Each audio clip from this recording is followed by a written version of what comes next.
views on British taxation of the 13 American colonies. He opposed the Stamp Act, which placed a tax on printed materials in 1765. He supported the non-importation of goods in order to reverse British policy. In 1774, he joined the call for a meeting of representatives who would define policies for all 13 colonies, called the Continental Congress, that would take united colonial action against the laws directed by the British against Massachusetts. Washington led the county meeting that was held to adopt the Fairfax Resolves in 1774, which he helped write. These resolutions influenced the adoption of the Continental Association, a plan devised by the First Continental Congress to enforce non-importation of British goods. They also proposed the creation of a militia company in each county that was not under the control of a British-appointed governor. This became the basis of the development of the Continental Army, the united forces of the American colonies fighting the British. By May 1775, Washington, who headed the Fairfax Militia Company, was chosen to command the companies of 6 other counties. When the Second Continental Congress met after the battles of Lexington and Concord in 1775, Washington was unanimously elected as commander-in-chief of all Continental forces. From 1775 until December 23, 1783, he commanded the Continental Army. After the French joined the war on the American side in 1778, it was Washington who headed the combined forces of the U.S. and France in the War of Independence. Now, Washington was not a firebrand revolutionary. There was a spectrum of opinion among the colonists. Some wanted independence from Britain. Others merely wanted to continue being British subjects, but to secure their rights more fully in the way that British subjects in Britain could and elect their own officials, but still be under the British flag. Washington was more conservative in that regard. He didn't favor independence until the British appeared unwilling to compromise. When he was finally elected to lead the Continental Army, the decision was partly practical, but also partly political. Washington was from Virginia, and the other candidate, John Hancock, hailed from Massachusetts. By selecting Washington, Congress ensured that the fight against the British would be a colonial struggle and not just an isolated war in Massachusetts, and it chose the best military mind in the colonies for the job.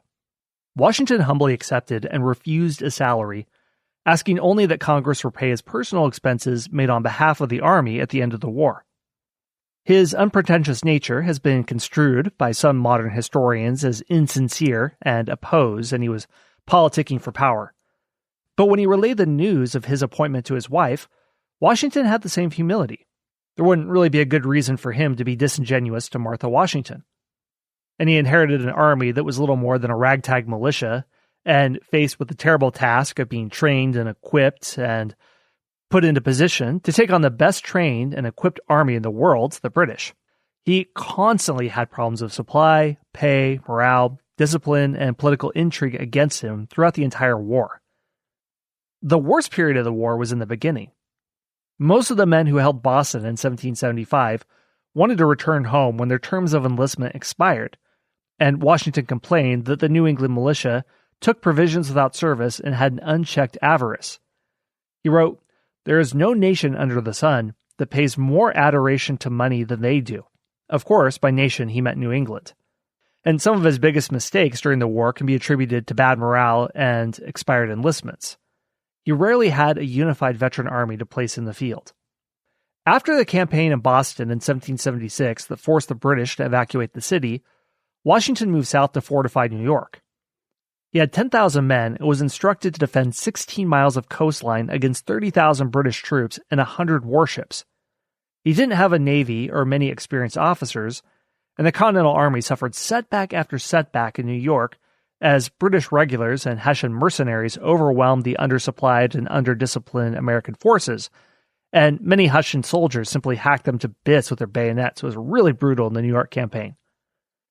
His army melted away during 1776 as he retreated away from New York and up into New Jersey, or around to New Jersey, and the army wilted due to desertions and casualties and just overall general attrition. So because of this, Washington began to formulate a plan of prudent and calculated strikes. By late 1776, he had only 5,000 men at his disposal. Washington crossed the Delaware River into Pennsylvania. The British decided not to pursue him, but divide the army and settle into winter quarters throughout New Jersey. This worked to Washington's advantage. His most successful strike occurred on Christmas Day, 1776.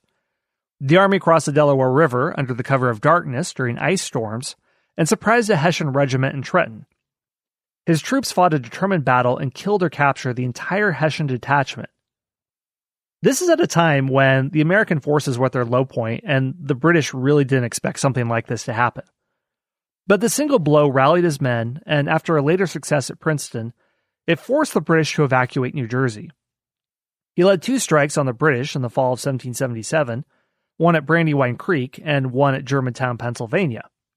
Neither was a victory, but Washington showed resilience and resolve, and the French were now paying attention to the American War for Independence. They were still bitter about their loss in the 7 Years' War and wouldn't mind helping an ally that could deal a blow to the British. Washington settled at Valley Forge, Pennsylvania in the winter of 1777 and faced his most difficult task as a commanding officer, which was keeping the army together during a brutal and unforgiving winter. Meat and supplies had been short, but the shortages that winter were the worst. Many of the men were shoeless, dressed in rags, and starving. The frigid cold and terrible living quarters amplified their suffering. Washington empathized with the men and feared the result of such misery, but incredibly, desertions decreased as the suffering grew more intense. Many of the men were dedicated to both Washington and the cause. Washington also had to keep the larger picture in view of winning the war. When one junior officer pleaded with Washington for a furlough to see his fiancée, claiming she would die if he didn't go, Washington refused and responded, "Oh no, women do not die for such trifles." When the captain asked what he should do, Washington is reported to have said, "Write to her to add another leaf to the Book of Sufferings." Washington demanded more disciplined training for his men, and they emerged from Valley Forge hardened and better prepared than at any time in the war. Unfortunately, continued problems of supplies and logistics dogged his efforts at victory, while long-awaited French military involvement acted as a sedative rather than a stimulant. The army plodded through 3 more years of virtual inactivity. Washington had hoped initially that French reinforcements would lead to a quick victory, but when victory didn't quickly materialize, he fell back on his strategy of simply wearing out the British. But there was a greater danger than his own men would wear out first. He wrote in 1780, "We have no magazines, nor money to form them, and in a little time we shall have no men. The history of the war is a history of false hopes and temporary devices instead of system and economy." The tide finally turned in 1781. The French made a daring move and captured the British Navy at the mouth of Chesapeake Bay, and a combined Franco-American force led by Washington trapped Lord Charles Cornwallis at Yorktown, Virginia in 1781. This was the last major military engagement of the war. Washington emerged as the hero of Yorktown and the savior of independence. He marched triumphantly into New York City on April 19, 1783, and gladly resigned his commission shortly thereafter. He retired on the verge of personal bankruptcy to a dilapidated Mount Vernon, convinced that only Providence had saved the Revolution. At 51, he was also determined never again to enter public life. His voluntary retirement was unprecedented in history. He could have very easily seized power, and if he wanted to undermine the democratic experiment and practically establish a monarchy, it could have been plausible. I mean, if anyone could have done it, it could have been Washington. He could have marched into New York and taken over the government, and his reputation ensured that most people would support him. Most victorious generals in history sought political power from their exploits. Lucius Sulla, Julius Caesar, Oliver Cromwell, William of Orange, Frederick the Great of Prussia, all used their success on the battlefield to seize power. But, like I said earlier, Washington was like Cincinnatus. The Roman farmer was called to duty by the citizens of the Republic to act as dictator during 2 emergencies. He was found plowing the fields and returned to his farm once he had secured the safety of the Republic. Virginia appointed Washington to the Continental Congress while he was plowing the fields at Mount Vernon, and when the war was over, he returned to his plantation and resigned from all political appointments, even his position as vestryman at the church.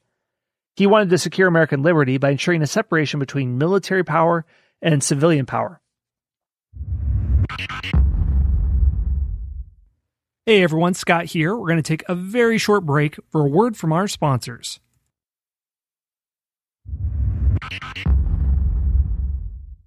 But beyond just not seizing power, it was Washington's determination in the lowest points of the Revolutionary War and him not leaving the field or resigning his commission that probably kept the army together. If Washington alone had resigned and someone else had taken up command, it's perfectly plausible that the soldiers would have been so dispirited they would have completely abandoned the war. This idea is seen in future generals like George Patton, who was famous for walking in front of his army. He said that part of the reason he did that is that a piece of spaghetti or a military unit can only be led from the front end. He didn't think that going into dangerous situations would work if he were at a safe command bunker and then enlisted men out front, privates, were being pushed into the front line, but it had to be personally led. Washington didn't literally lead his troops in the same way, but by being at the encampment and by suffering in the same way as his troops did, it's plausible that he could have been personally responsible for not having the entire military apparatus fall apart. Skipping ahead to after the war, when the people of Virginia called on him to serve in the Constitutional Convention in 1787, Washington refused at first, but he was finally persuaded by the same call of duty that led him to accept the command of the Continental Army in 1775. He was unanimously elected president by the convention, and he is the only president to serve without being attached to a political party. His presence and support for the Constitution alone helped silence some opposition to it, and the delegates to the Constitutional Convention had him in mind when constructing the executive branch because they knew the new government would depend on his involvement. He responded to his unanimous election as president in 1789 with a sense of dread. My movements to the chair of government will be accompanied by feelings not unlike those of a culprit who is going to the place of his execution. Washington had a good disposition for the job. In sharp contrast to modern politicians, he didn't campaign for nor actively seek power. There were no signs proclaiming the office of the president-elect. Well, George Washington almost died before his first term began. He became ill, possibly with a bout of anthrax poisoning, and struggled to regain his strength. Once healthy, he tackled the mundane but important tasks assigned to him by the Constitution.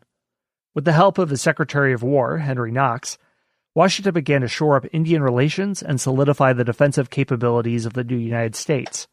He refused a salary, though Congress appropriated him one.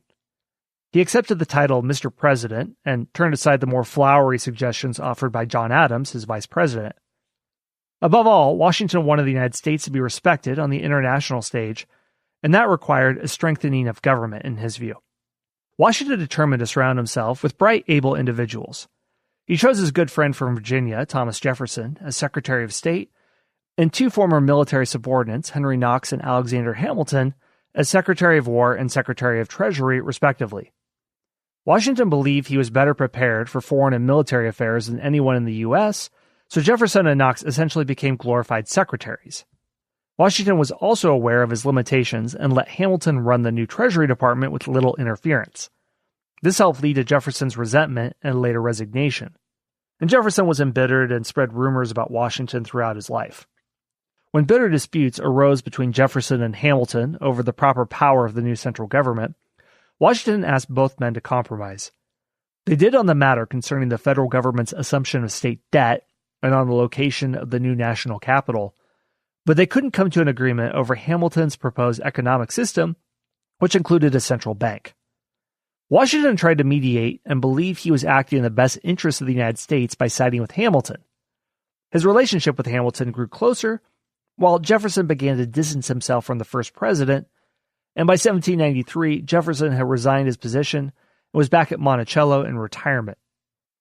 Without Jefferson around to stymie the increased centralization of the government, Washington gravitated toward a more expansionist approach to federal power. His reaction to the Whiskey Rebellion of 1795 showed the extent he was willing to go to limit internal discord.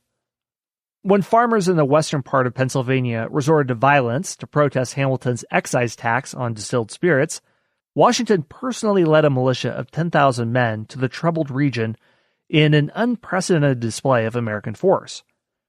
The rebellion turned out to be little more than a minor disturbance, and most of those involved were protected by their friends and neighbors, but Washington seized the moment and insisted that the farmers had to pay the tax. Jefferson said after the event that an insurrection was announced and proclaimed and armed against but could never be found.